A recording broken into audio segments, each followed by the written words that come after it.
Hi, I hope this one doesn't take as long as the one I did yesterday. It's an hour and a quarter.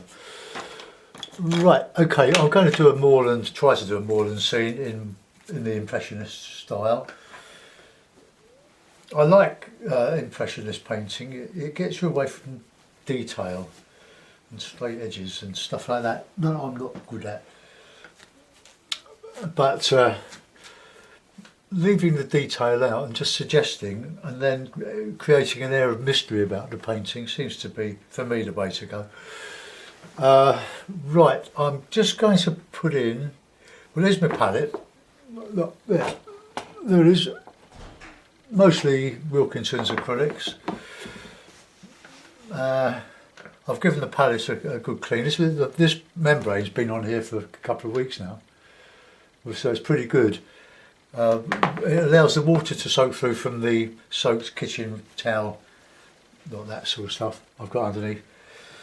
It allows the water to seep through and keep the paints nice and moist for a long time, and it stops the paints from going through the other way. It's pretty clever stuff.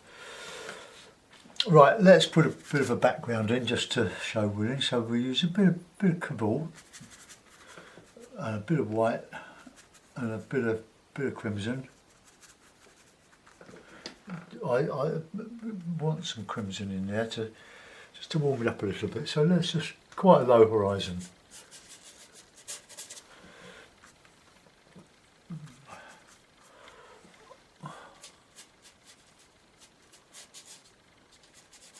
Could be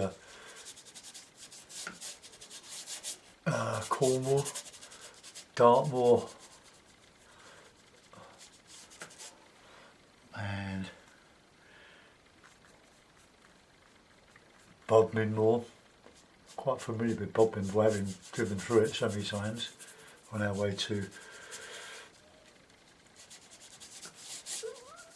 Watergate Bay. That'll do, just to start. Right, I'm using water to thin it down a bit so we can crack on. I want to put quite a bit of light in this. I'll use a bit of yellow, a bit of cad red and a lump of white.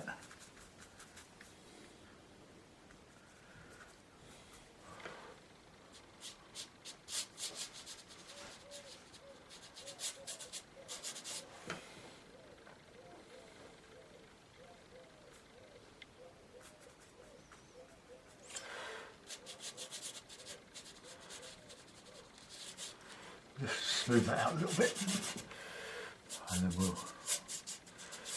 so I'm covering that light coming through.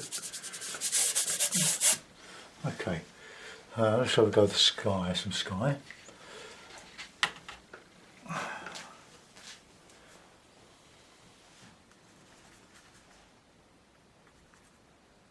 There's a bit of cobalt in the sky. It's not going to show up very bright yet because of the burnt sienna background that I put in, underpainting.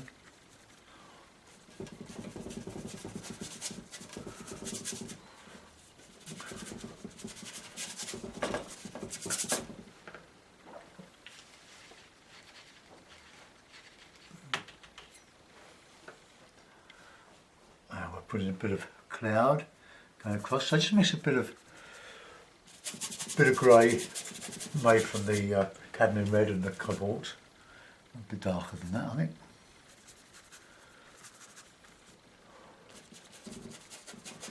A bit dramatic.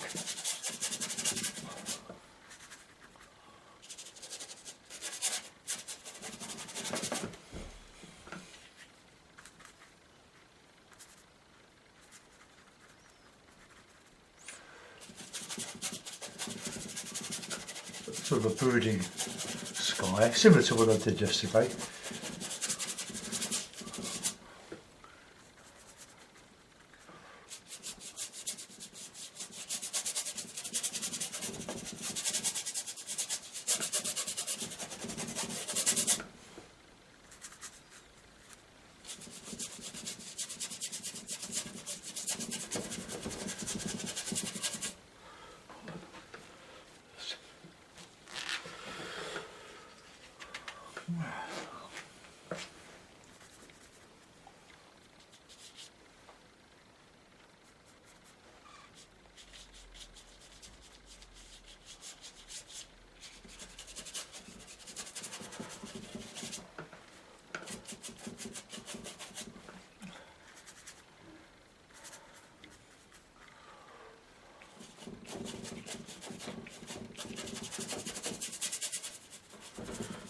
Okay, let that dry off a little bit.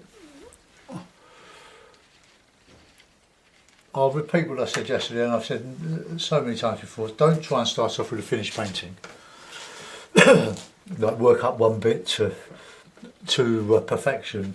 Work on it overall and develop it and change it as you go. I'm not really sure where this is going to go yet, but I want that to show up against light against the dark. Right, let's put in a bit of landscape now. So moors, a bit of that.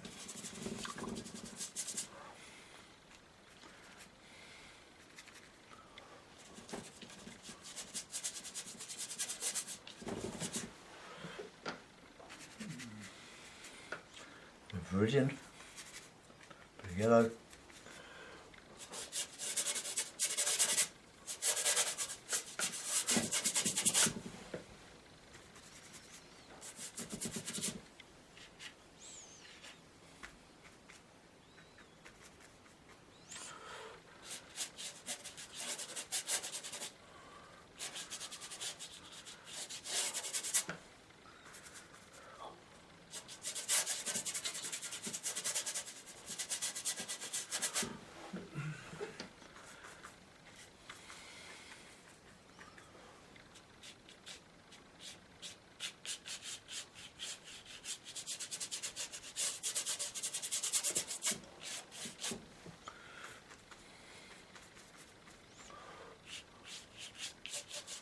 I will put some trees in over this, some clumps of stunted type trees.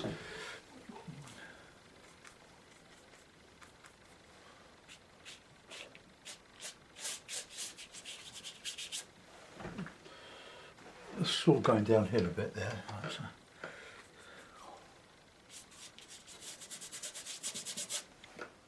Well, let's put some darks in now, some crimson and viridian.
Right, we're getting some nice darks in there now. That's a bit too repetitive there, so I'm going to change that a little bit.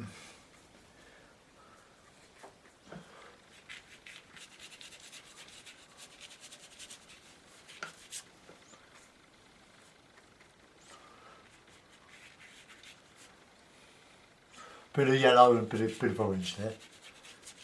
Change that plain there. It's a bit better. I'll make those a bit bigger. Orange, bit of white.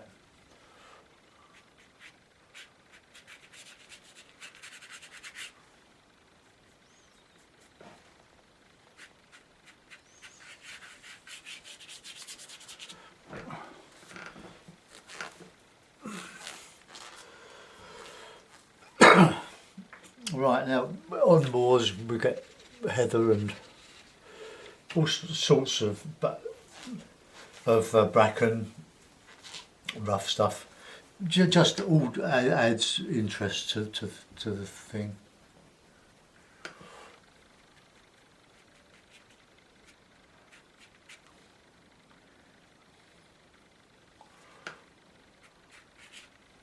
It's too white.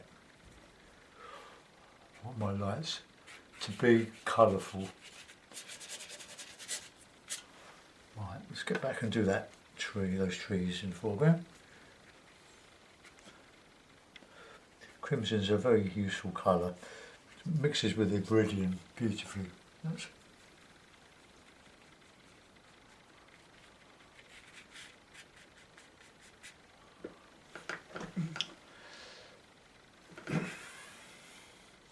I want to drag that weight, the weight of this picture over here a little bit.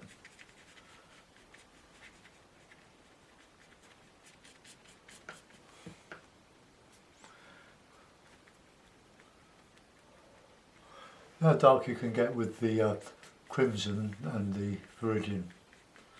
Great colour. By the time I put some detail on those, like some lights, would be what away.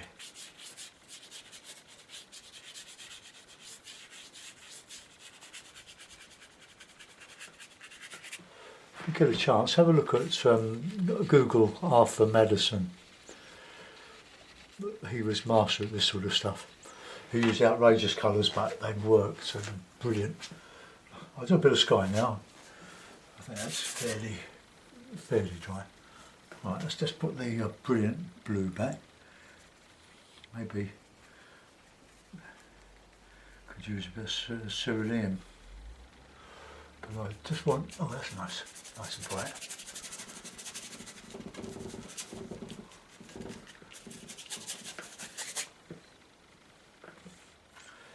Using neat, I'm not thinning this. Okay, let's put in some nice cloudy stuff. Could be like after a storm. That seems to be the way this is going. So let's put in some dark clouds and the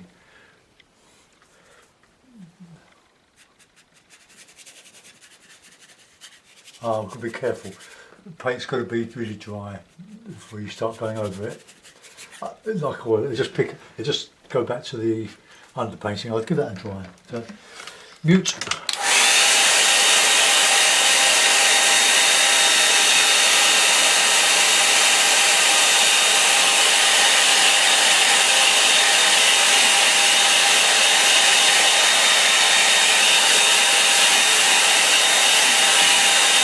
Right, so okay.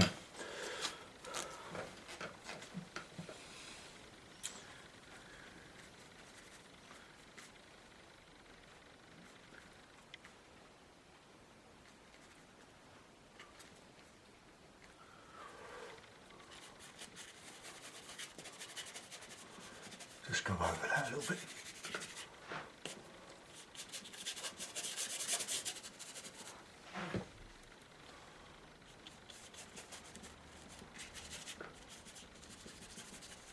Soften.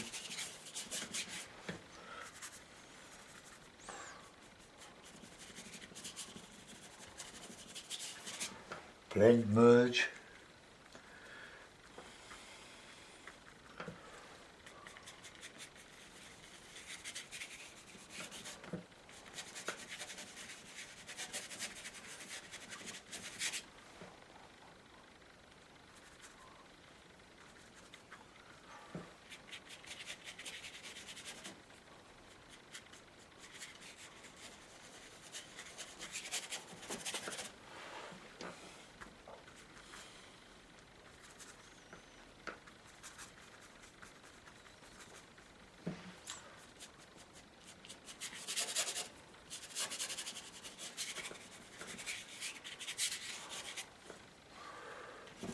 Just using the inch varnish brushes, the Pro Art varnish brushes. Oh dear. Oh, I put that in the Viridian. Oh, right, now a bit of paper.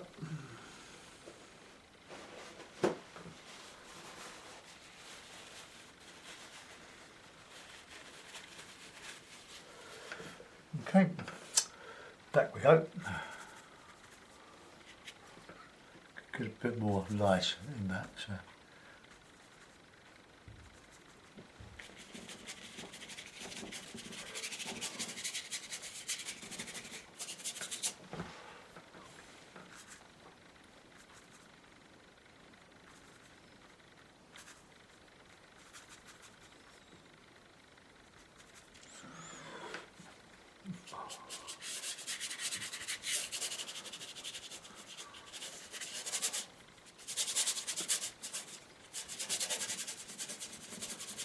Just covering up that background. The thing about priming with, say, the colour like burnt sienna or a thinner wash of burnt umber is that you've got a warm colour, a mid-tone, that you get a better tonal value judgment.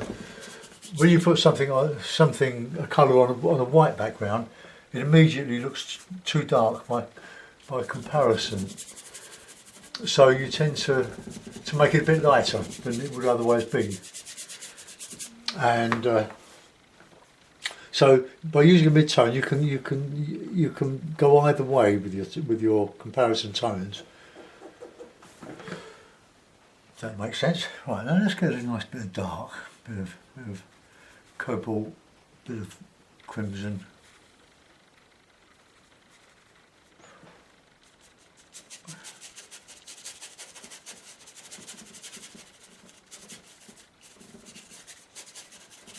Covering up with blue, but it doesn't matter. These things evolve as you go. You can change. I will put that blue back. But I just want to get some colour in.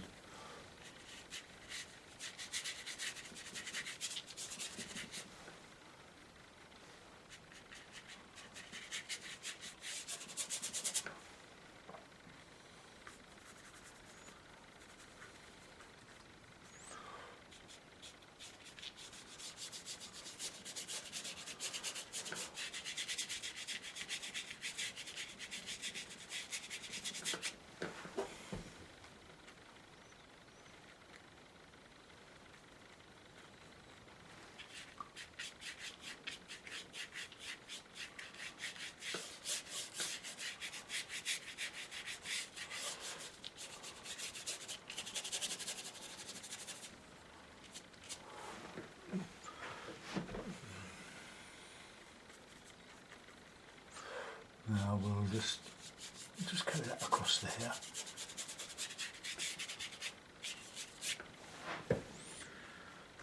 Show a little bit of that light coming through.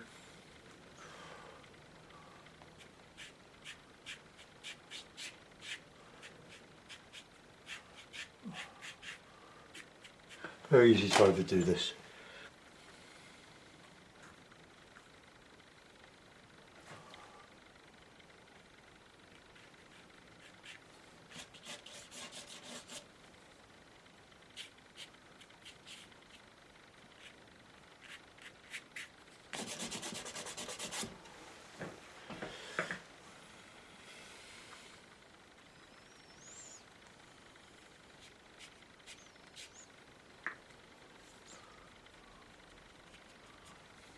Right, just add a bit of detail to this foreground.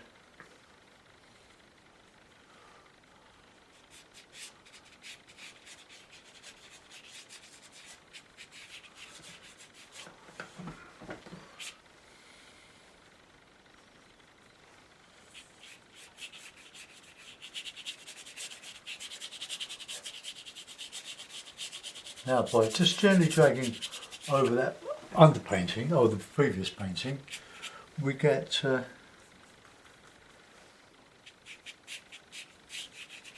some mystery, some atmosphere.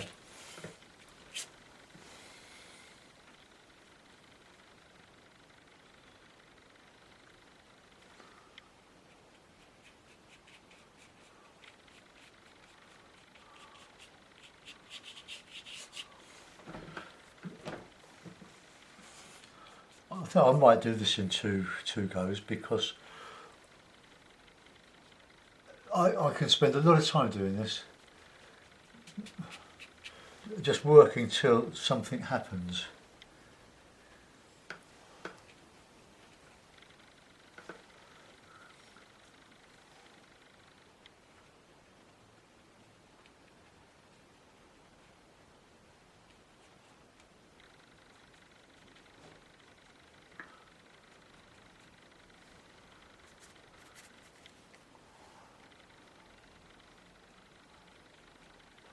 that dry.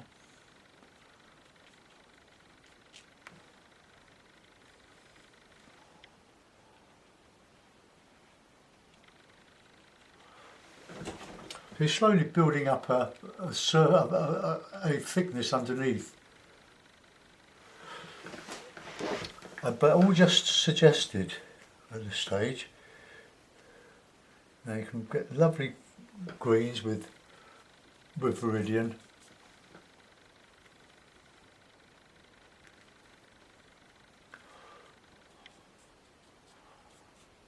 And we'll put some reds in with that. And so going back to the underpainting, look, if you go on the red side, you can get that lovely vibration between the red and the green. But I want a nice dark.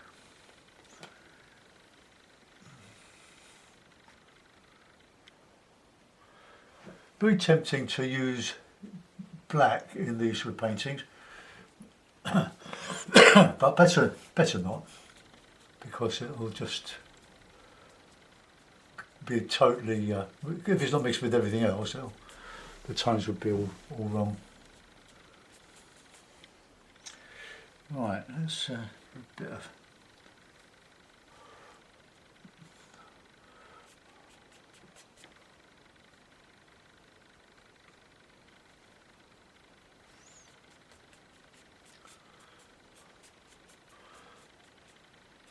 when you're sort of painting impressionist or sort of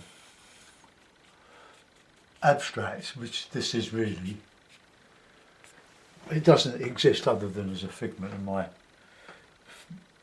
faulty imagination. Right, let's just come across here.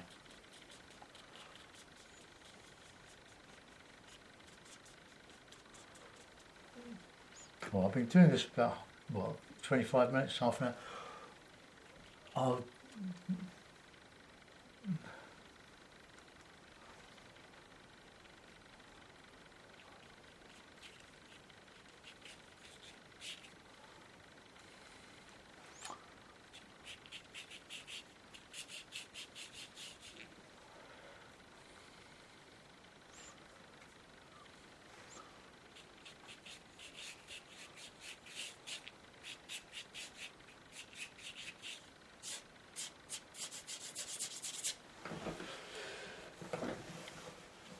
okay, let's just clean the brush out a little bit. It would be nice to finish these paints with just one, well, so I'm using 3 brushes, but 1 or 3 1-inch brushes. They're all sort of at various stages of being worn in. That one's going sort of nice and thin.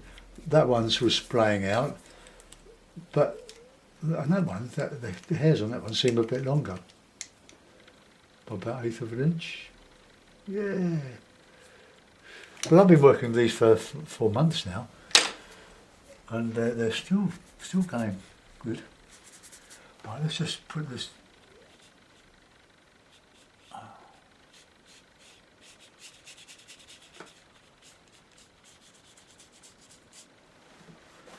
Right.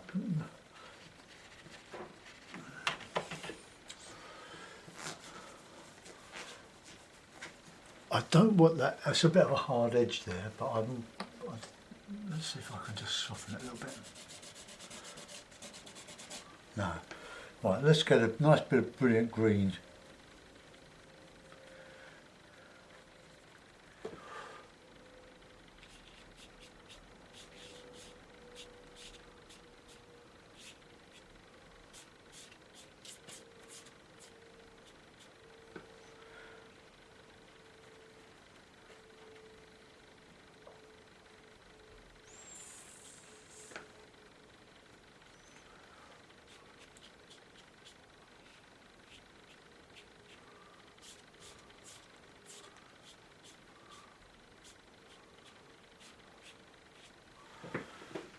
Well, that's looking interesting. Well, I'm going to leave it there. That's part 1.